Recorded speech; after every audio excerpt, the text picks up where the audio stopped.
Hello everyone. इस video में हम स्टडी करेंगे न्यूरोटिक डिसऑर्डर के बारे में। ठीक है, तो न्यूरोटिक डिसऑर्डर की बात करूं तो जो न्यूरोटिक डिसऑर्डर होता है, ठीक है, वो उसको आप न्यूरोसिस भी बोल सकते हो। ठीक है, और ये इसको कैरेक्टराइज किया गया है मेंटल हेल्थ कंडीशन के द्वारा कि ऐसी कंडीशन होती है मेंटल हेल्थ की जिसमें anxiety, fear, tension, obsessive thought और इमोशनल डिस्ट्रेस होता है। While reality testing remains intact, कहने का मतलब है कि न्यूरोटिक डिसऑर्डर ये एक मेंटल मेंटल हेल्थ कंडीशन है जो कैरेक्टराइज्ड होती है बाय एंजाइटी एंड फियर के द्वारा। ठीक है, टेंशन के द्वारा, यानी कि एंजाइटी होती है, किसी न किसी चीज़ से उसको फियर होता है, किसी न किसी बात को लेकर टेंशन होता है, और ऑब्सेसिव थॉट और इमोशनल डिस्ट्रेस होता है। ठीक है, जबकि जो रियलिटी होती है उसके अंदर जो है माइंड में क्या है, रियलिटी जो उससे रिलेटेड है वो इंटैक्ट रहती है। ठीक है, अच्छे होता है। तो न्यूरोटिक डिसऑर्डर की डेफिनेशन आपने देख ली। उसके बाद बात करते हैं न्यूरोटिक डिसऑर्डर के टाइप्स के बारे में। ठीक है, तो न्यूरोटिक डिसऑर्डर के टाइप्स की अगर बात करूं तो फर्स्ट है एंजाइटी डिसऑर्डर। एंजाइटी डिसऑर्डर में क्या होता है, जनरलाइज्ड एंजाइटी हो डिसऑर्डर्स होते हैं और पैनिक डिसऑर्डर्स होते हैं। ठीक है, जनरलाइज्ड एंजाइटी जो होती है और पैनिक डिसऑर्डर्स आते हैं एंजाइटी के, और फोबिक डिसऑर्डर्स होते हैं। इसमें फोबियाज में स्पेसिफिक फोबियाज होते हैं और सोशल एंजाइटी से रिलेटेड फोबिया होते हैं। ऑब्सेसिव कंपल्सिव डिसऑर्डर होते हैं जिसे ओसीडी बोल सकते हो। सोमेटिक सिम्टम सोमेटोफॉर्म डिसऑर्डर बोल सकते हो। उसके बाद जो 5 नंबर है वो है dis dis dissociative disorder, dissociative disorder. ठीक है, इस तरह से हमने देखा है कि लगभग 5 टाइप के न्यूरोटिक डिसऑर्डर होते हैं। इनके बारे में डिटेल स्टेट में हम यहाँ पर एक एक वीडियोस में हम देखेंगे। ठीक है, इस वीडियो में सिर्फ हम इनका जो सिर्फ ओनली टाइप देखेंगे और इसकी जो इटियोलॉजी और क्लिनिकल फीचर्स देखने वाले हैं। ठीक है, अब देख लेते हैं इसकी इटियोलॉजी और कोज क्या होगा। इटियोलॉजी और कोज की बात करूँ तो यानी कि मतलब जेनेटिक प्रीडिस्पोजिशन यानी कि यदि पेरेंट्स में किसी न किसी टाइप का जो है मतलब फोबिया पाया जा रहा है, एंजाइटी पाई जा रही है, तो जो है चांसेस होता है कि जो है जनरेशन में भी क्या हो सकता है, जो है इसकी इटियोलॉजी पाई जा सकती है। ठीक है, उसके बाद है चाइल्डहुड ट्रोमा। यानी कि चाइल्डहुड ट्रोमा में क्या होता है कि यदि आपको चाइल्डहुड जो स्टेज है उसमें यदि किसी प्रकार का ट्रोमा हुआ है तो जो ये है आपकी यंग एज में या ओल्ड एज में आपको जो है दिखाई दे सकता है।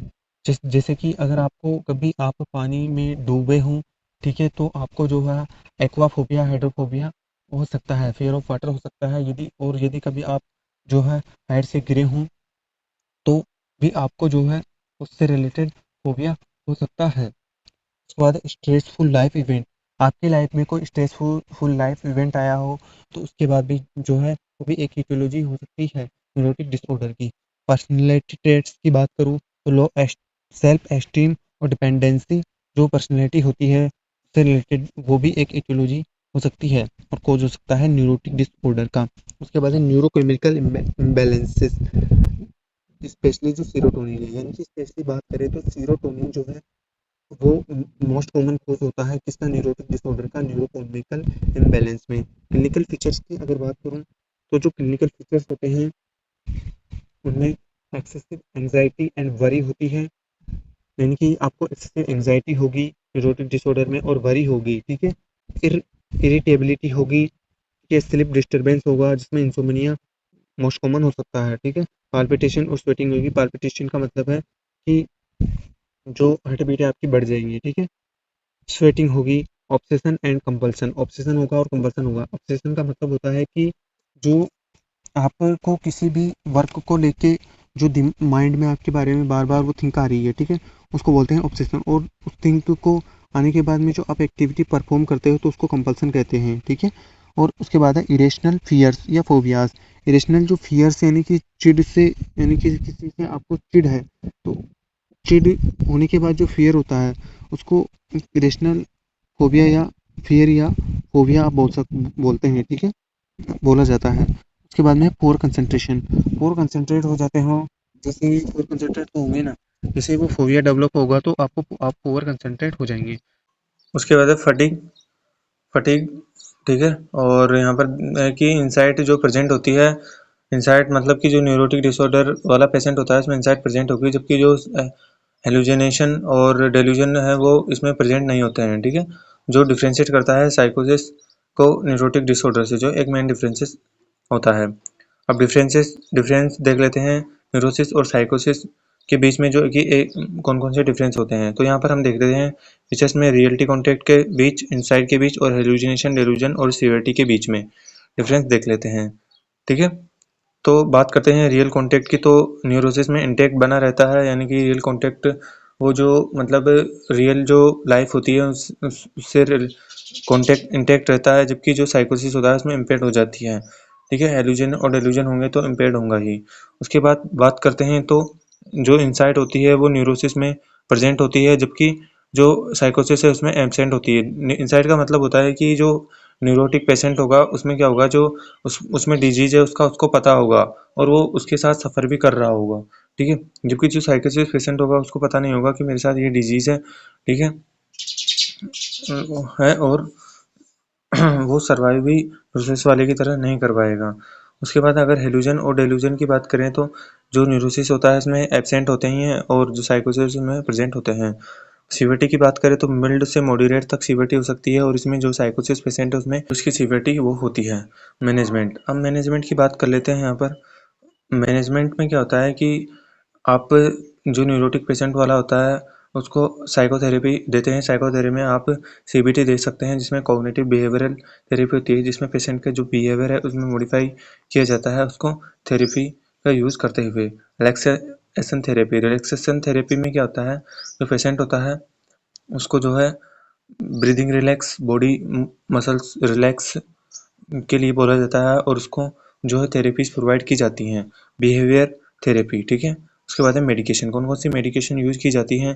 एस एस आर आई जिसमें फ्लोक्सिटिन और सेट्रेलिन दी जाती हैं। बेंजोडाइजेपिन्स दी जाती हैं मसल रिलैक्सेंस के लिए, रिलैक्सेंट के लिए, ठीक है। और जो इंसोम्निया प्रोड्यूस हो रहा है उसके लिए शॉर्ट टर्म यूज इनको करते हैं।